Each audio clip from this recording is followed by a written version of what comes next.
Hey there, model railroad fans. Welcome to Vintage Road and Rail. But in today's video, what we're going to do is take a look at how I upgraded this old school Atlas layout with brass track to DCC using DCC EX. But before we get into that, I just want to give a shout out to my buddy Mike, who is a fellow club member and actually the president of our club. He helped me out with some of the wiring, and I'll point that out in a little bit more detail when we get to that point, but just want to shout Mike out and thank him for helping me out with all that. So anyway, let's kind of get into it. Interestingly enough, in seeing some comments from some people, and even on videos, not comments on my videos, but comments on other videos and seeing people's videos, I've heard a couple of things. I've heard, some people pretty adamant that you can't run DCC on brass track, or even steel track for that matter. Then, of course, I've heard others say that you absolutely can. And I've always found it perplexing as to why anyone would say you couldn't, because you're still just carrying electrical current. So I don't know what they're thinking.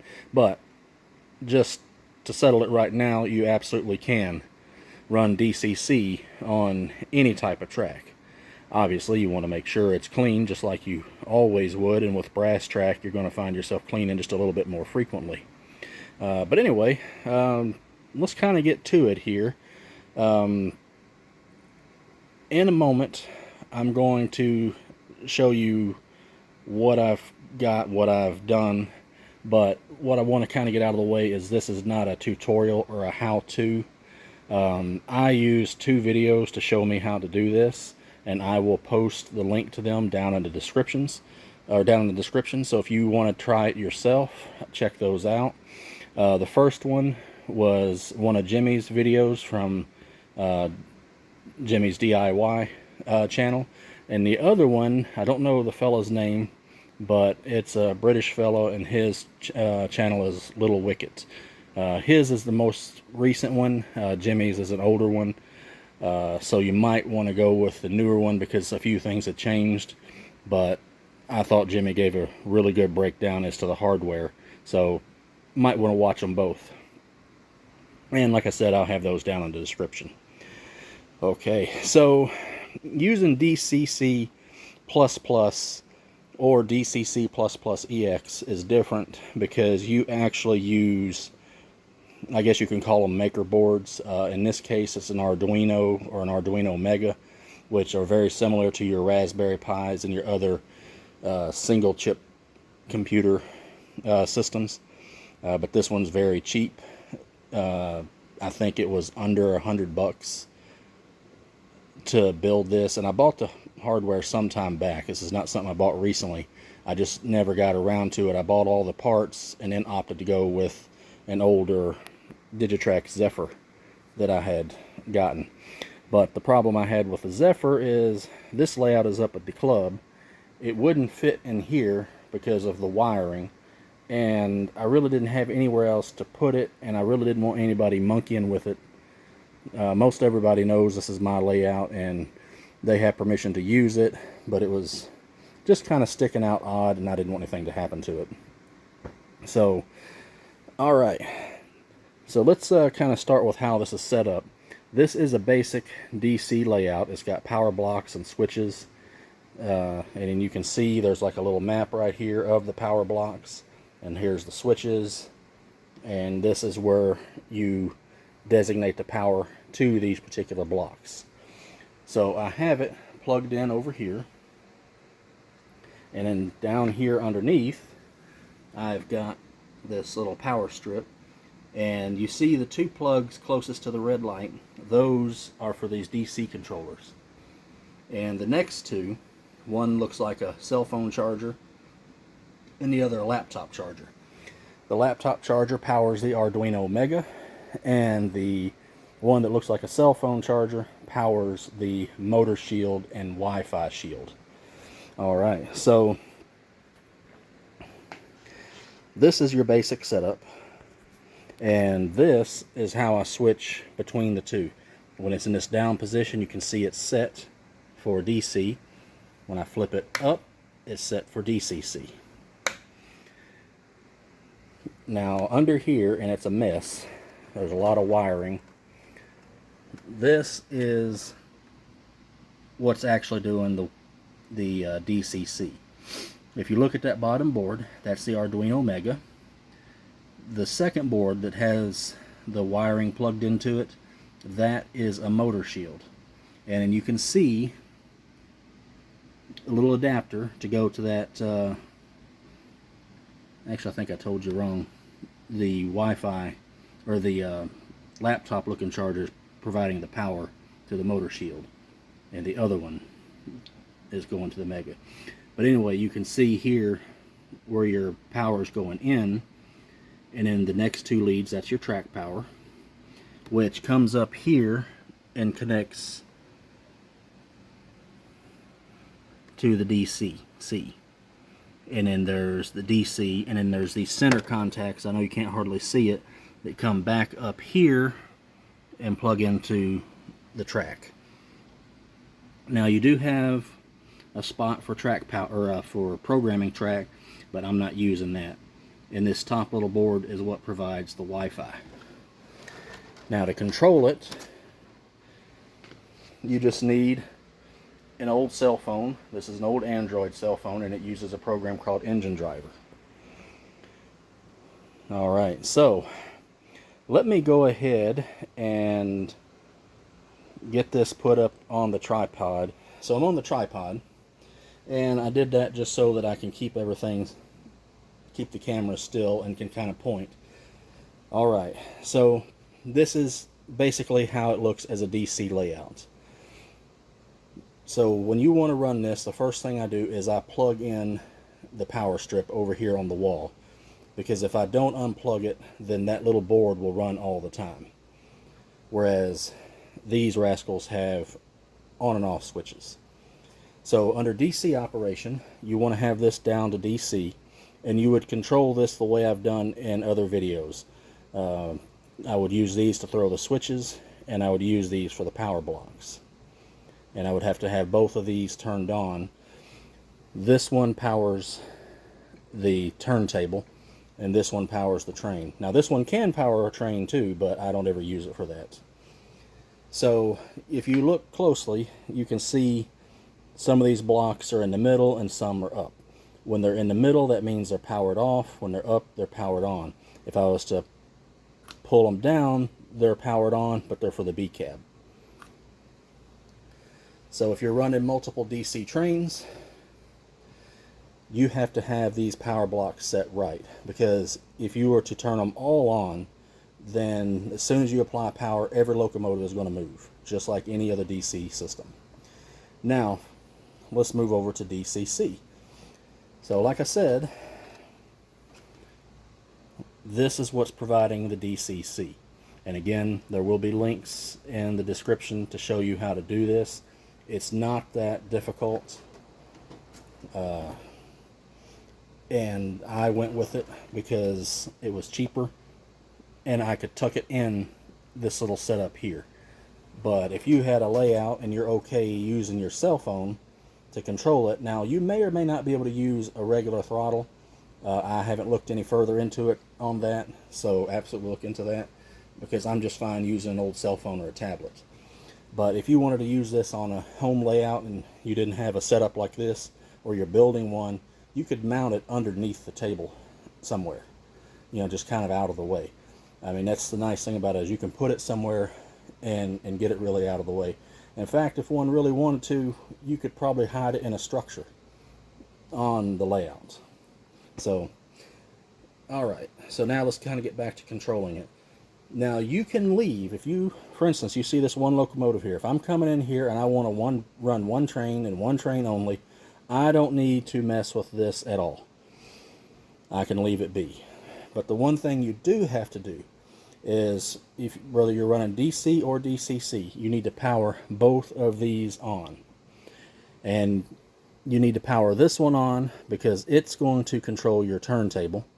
And also this, when you turn it on, turns on the lights. So we'll go ahead and cut that on. and I don't think you can see it because of the way it's angled, but the lights are on. This other one needs to be turned on as well. But when you flip this up from DC to DCC, no power will go from this to the track because it's superseded. It's actually just cut off and switched over to the DCC. So we'll flip that switch now and put it on DCC. But you still want to power this on because all of these switches are run by AC power and they're tied into this guy. In fact, the first time I set this up, I couldn't figure out why my switches weren't throwing because I didn't power this on. It took me a couple of minutes to realize the boneheaded thing I had done. Now, back to these things. Like I said, if you're going to run one train and one train only, this setup is fine. But in some of my past videos, you've seen me set up multiple engines on here. I can run one at a time, but I can have 3 complete trains on here, and I can have, in addition to that, 4 other locomotives. So I can have up to 7 locomotives on this layout. So if you're going to have 7 locomotives and all of them are DCC, and you want to run them and switch them around like what I have done in past videos, you want to turn all of these on. I mean, you can theoretically leave them as is and do the switching like I have. It's not going to hurt nothing. But with DCC, that's not necessary. It's one of the big advantages is you don't have to worry about the power blocks because the little decoder inside is what regulates whether or not that motor gets or doesn't get power. So when I would come in here and load up, say, 3 trains with DCC locomotives, I would want to throw all of those to on. Now, obviously, if I'm not using the turntable, this number 7 all the way over to 11, I won't need to, well, 7 through 10 I won't need to use because 11 is for the engine shop. But odds are I probably wouldn't be using that either.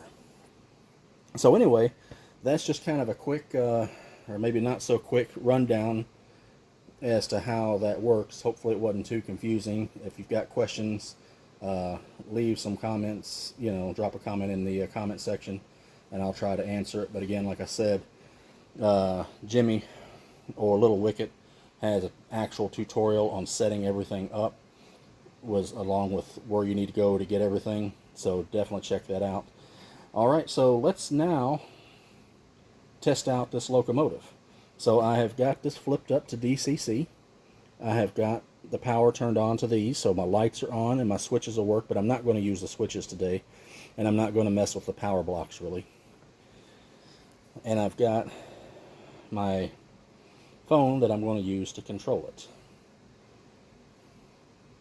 So let me go in here. Alright, so I'm not really giving a tutorial on using engine driver, but I have acquired my locomotive. Its number is 8570. And I've got a slider here to control the volume up and down. But one of the things you do have to take note of, and I just kind of thought about it as I was looking at this, these 3 dots here. You click on that, and you click power. And this is, you see it's green. That means that I have powered up the layout. It'll be on all the time, I think. But, well, now I'm not real sure. No, the boards do have power all the time. But to power up the actual DCC system, you would use this. Right now it's on. Hopefully that makes sense. Alright, so now let's run this locomotive and we'll do a couple of things, then I'll stop the video, hook up a few cars, and we'll check it out in action. So what we're going to do is we're going to hit 8 to fire up the locomotive. This would be F8.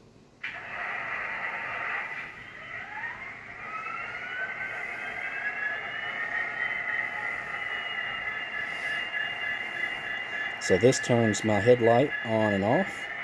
This is my bell. This is my horn.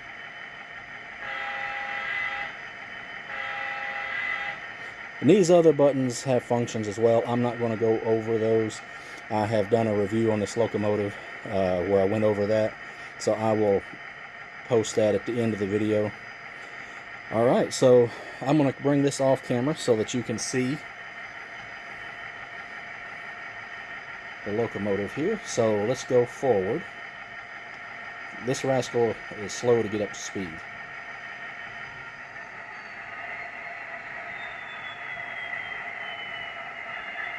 And are you going to move?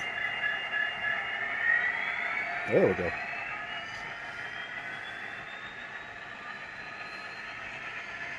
So let's stop it here. And let's put it in reverse. And we'll bring it back.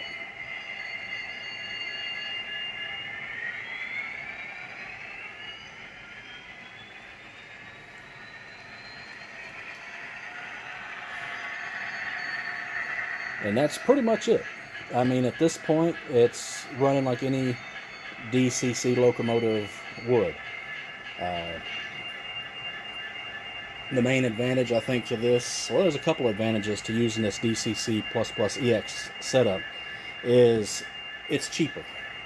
You can use an existing cell phone or tablet to control it, and most all of us have one. I'm sure there's someone that doesn't, but in this modern world, most everybody's going to have one or the other, and most of us at this point probably have 2 or 3 old ones laying around the house that's just sitting there doing nothing. So it's very budget friendly. The parts to build it are not that expensive. You can control it with an old phone. I think the other big advantage to it is it's really easy to conceal and get out of the way. Like I said, I was able to stick it in here, and there's not really a lot of room to spare with all the wiring and stuff that's under here. I think the biggest downside to it would be is if you're intimidated by electronics, you might be, let me turn this guy off. You might be a little intimidated putting it together, but it's actually pretty simple. It's really not that difficult. If you're comfortable installing a DCC decoder in a locomotive, and I don't mean installing like just a 8-pin or 21-pin in its little plug, but actually soldering in like an old Athearn blue box or something, you should be okay with this. Alright, so let me stop the video, load up a few cars, and we'll just get a couple of laps with this locomotive running around the track, pulling a train, and I'll have one other little thing I want to point out. But real quick, I didn't, like I said, my friend Mike, he wired this part up, and you can tell this is newer than this. This went bad, and so he replaced that for me. And I worked on assembling and programming the DCC system. Alright, so give me just one moment. I have got a train set up here. It's a short one. I didn't want to make it overly complicated. But before we run it, I thought I would point out one thing I had mentioned earlier, a potential issue. And it's not with the brass track itself, but it's with this old crossover. I think it's a little too close in a couple of places. It doesn't affect it in DC operations, and for the most part it doesn't affect it in DCC. But if I try to go over it really slow, it will short and the locomotive will stop. So that I don't know if that's that way with all of them, because it doesn't affect this one, and it doesn't affect this one going this way, only this way. So it may just be that this one has a minor defect. So I just thought I would point that out. You may not run into that. Again, aside from just going this way, I've had no trouble running DCC on any of this layout. So, alright. So let's get this train going.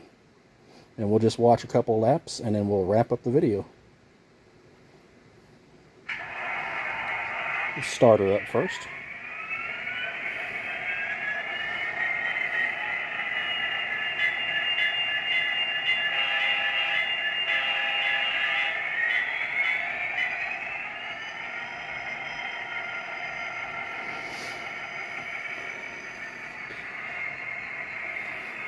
So it should move here in just a second.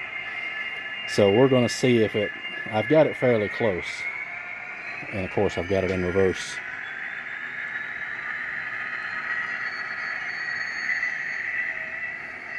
That's what I get for not paying attention. So let's try that again.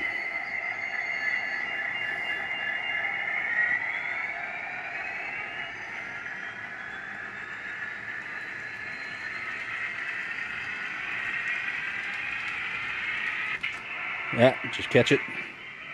See how it stopped? It had just enough momentum that it pulled itself on through. And that's the issue. I was kind of hoping you would see it so you would know what I was talking about. Someone has told me to try putting a little bit of clear fingernail polish on there to kind of act as a buffer. I tried it, but it didn't work, so I'm going to try it again. I may just not have got it in the right place.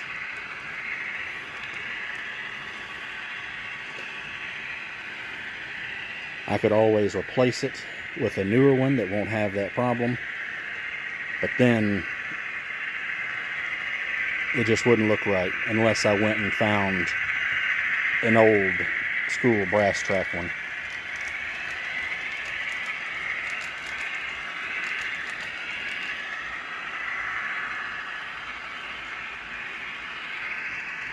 But as you can see, it's running just fine.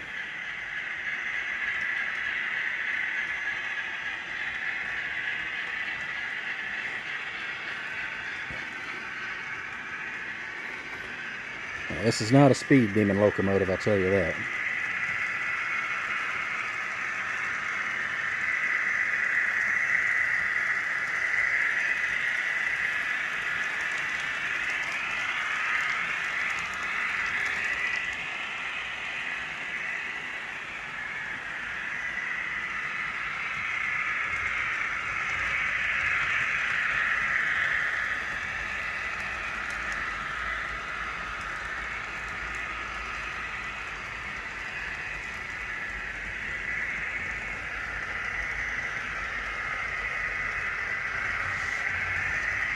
Alright, model railroad fans, that's a look at this DCC upgrade that I did on this old school Atlas layout. It was very interesting building all of that and getting it all set up. I had a few kinks to work out, mostly which were my own doing. But as you can see, it's running great. And so if you need a budget setup for your DCC, or it did it again. So even with that speed, it was still doing it. So that's something I do have to sort out. It's a bit of an annoyance right now. But anyway, that's the problem with that track, not this DCC system. I just want to make that clear. So if you need a budget alternative, I think this would probably fit the bill for you. Alright, well, if you enjoyed watching this video, do me a favor and hit that like button and subscribe. And if you have questions or comments or suggestions even, leave them down in the comments. I'll be happy to read them. And like I said, if you have questions, I'll reply as best as I can. But with that, let's just wrap up this video. Alright, model railroad fans, thanks for joining me. Happy model railroading, guys. Take care.